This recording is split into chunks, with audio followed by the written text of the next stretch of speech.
கல்கி ஏடி திரைப்படத்தை நாக் அஸ்வின் இயக்க, சந்தோஷ் நாராயணன் இசையில் பிரபாஸ், தீபிகா படுகோனே, அமிதாப் பச்சன், கமல்ஹாசன் இப்படி பல பேர் நடிக்கிறாங்க.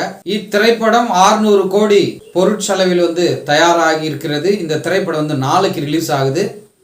பாகுபலி வசூல் பார்த்தீங்கன்னா 1800 கோடி, சலார் திரைப்படம் 700 கோடி, RRR 1380 கோடி வசூல் செஞ்சிருக்கு. இத்திரைப்படம் 372 கோடிக்கு இப்போ வித்திருக்குது.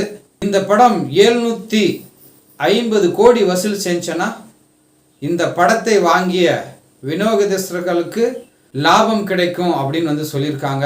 இந்த படத்தின் விமர்சனம் எப்படி வரும், பாகுபலியை அடுத்து எந்த திரைப்படமும் வசூல் ரீதியாக பிரபாஸுக்கு நல்ல படமாக அமையல. இந்த படம் எப்படி அமையுதுன்னு பார்க்கலாம்.